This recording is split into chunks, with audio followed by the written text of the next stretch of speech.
से टॉपिक पे। और आज हम डिस्कशन करेंगे बोर्ड का, नीट का एक जबरदस्त टॉपिक। और ऐसे ही टॉपिक के माध्यम से हम पूरे 12th और 11th के बहुत सारे टॉपिक भी कवर करते हैं।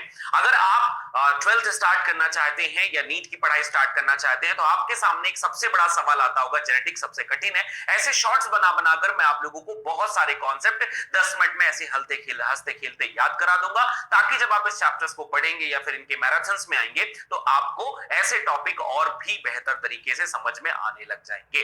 सो बेटा जी, अगर आपको ऐसे बहुत सारे और भी सेशन चाहिए, गाइडेंस चाहिए, नीट के, बोर्ड की, 11th की सारे सेशन चाहिए, तो आप इस चैनल को शेयर, सब्सक्राइब एंड फॉलो जरूर कर लीजिए। चलिए जनाब, स्टार्ट करते हैं आज का सेशन। और आज मैं आपको बताने वाला हूं बहुत छोटा सा टॉपिक, मेंडलवाद। शुरू से लेकर अंत तक मेंडलवाद की कहानियों पे आज हम चर्चा करेंगे कि मेंडल साहब कौन थे, क्या किया था इन्होंने, और किन किन विषयों पे इन पे जनरली बात की जाती है। बहुत ज्यादा डेप्थ में नहीं जाएंगे, लेकिन एक टॉपिक जितना हमें जानना है, हमें उसकी आवश्यकता पड़ती है, उनके बारे में हम जानेंगे। चलिए शुरुआत करते हैं मेंडल साहब के बारे में। सबसे पहले बात आते हैं, इनका पूरा नाम था बेटा ग्रेगर जॉन मेंडल साहब। इनके बारे में बताना इसलिए बहुत ज्यादा जरूरी है और मुझे बहुत अच्छा लगता है क्योंकि फेवरेट साइंटिस्ट में से एक है ग्रेगर जॉन मेंडल। इन्हें कहा जाता है जनाब आनुवांशिकी का जनक। ये मतलब एकमात्र ऐसे साइंटिस्ट हैं जिनके बारे में बच्चों को याद नहीं कराना पड़ता, बच्चे तुरंत याद कर लेते हैं। आनुवांशिकी के ये भाई साहब जनक थे। अब ये आनुवांशिकी के जनक ने इन्होंने क्या किया, इन्होंने बताया, इन्होंने रिसर्च किया, 7 साल तक रिसर्च किया मटर पर, उद्यान मटर पर। किस पे रिसर्च किया? उद्यान मटर पर रिसर्च किया, पर अध्ययन किया। ये छोटी छोटी लाइन मैं आप लोगों को इसलिए भी बताता जा रहा हूं, अध्ययन किया, ताकि आप नोट्स हल्के हल्के बना लें और हल्का हल्का याद भी करते। उद्यान मटर को अंग्रेजी में या इनके बायोलॉजी की भाषा में पाइसम सटाइवम कहते हैं, तो आपको ये नाम भी याद रखना पड़ेगा, पाइसम सटाइवम। इनका रिसर्च मेरे बच्चे 7 साल चला था और वो था 1856 से लेकर 1863 तक का समय तक था, साल तक, ठीक है। और ये साल को 7 साल कहते हैं, पर रिसर्च हुआ, ठीक है, हुआ चला, ये इतने साल इनका रिसर्च चला था। इस रिसर्च का मुख्य आधार क्या था? ये जो रिसर्च चल रहा था 1856 से 1863 पर, क्या आधार था? इन्होंने कहा कि आनुवंश जो लक्षण है एक कारक द्वारा निर्धारित होते हैं। एक कारक जिसे अन्य शब्द में कहा गया बच्चा फैक्टर, के द्वारा निर्धारित होते हैं, के द्वारा निर्धारित होते हैं। मतलब ये जो सारा कुछ निर्धारण हो रहा है, लक्षण पीढ़ी दर पीढ़ी जा रहे हैं, माता पिता के बच्चे उनके जैसे ही बन रहे हैं। नाक यहां पर है तो हर पीढ़ी में वहीं पर है, आंख यहां पर है तो हर पीढ़ी में यहीं पर है। ये चीज निर्धारण कर रहा है एक कारक, एक फैक्टर, एक चीज जिम्मेदार है। ये फैक्टर इसके लिए बाद में कहा गया।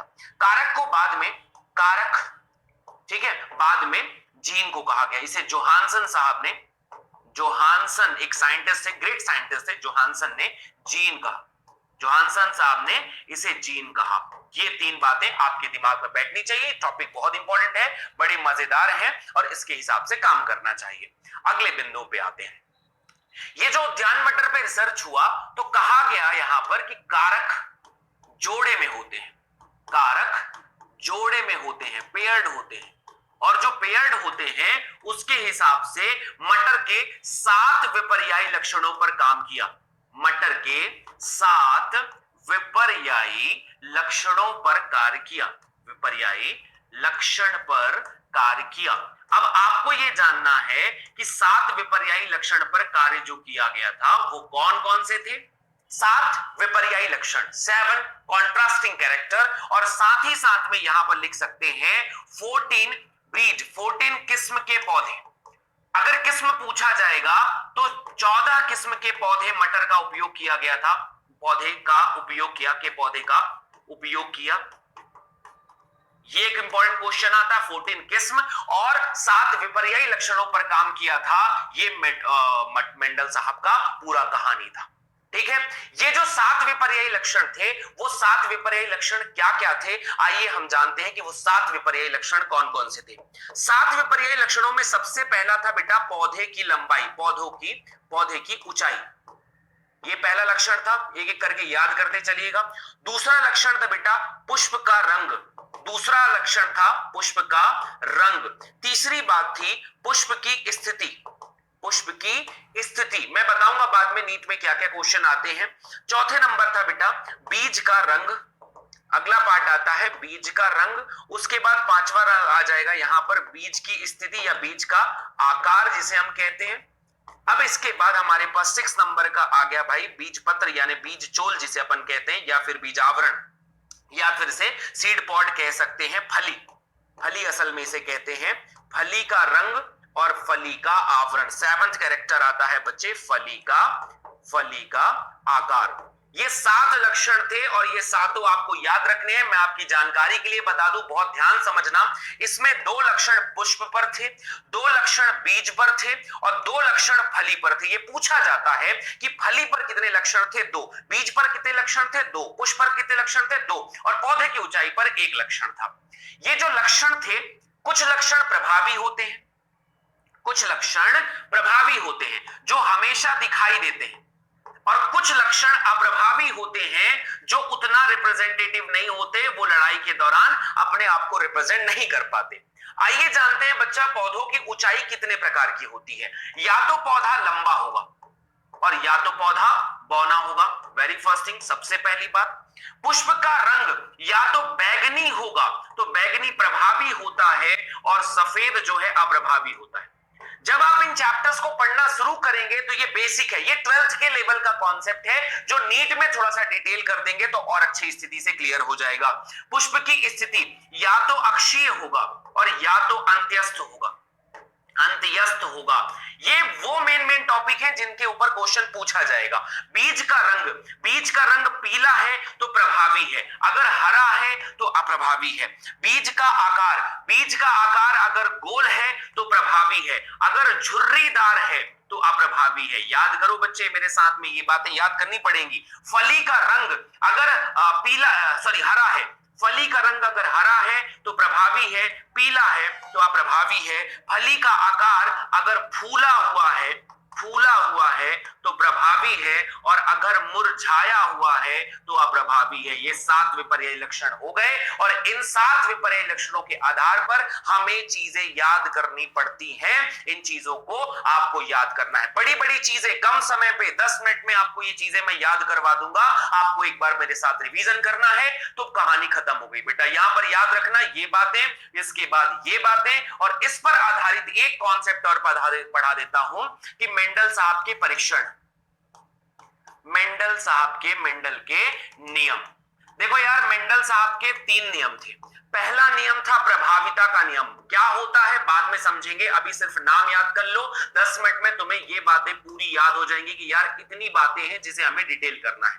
दूसरा आता है जिसे अपन कहते हैं, जिसे हम कह सकते हैं युग्मक की शुद्धता का नियम, युग्मक की शुद्धता का नियम, युग्मक की शुद्धता का नियम। और तीसरा नियम जो है इसे अपन कहते हैं भैया स्वतंत्र अपव्यूहन का नियम, स्वतंत्र अपव्यूहन का नियम। ये तीसरा नियम है, स्वतंत्र अपव्यूहन का नियम। ये नियम यहां पर बनता है।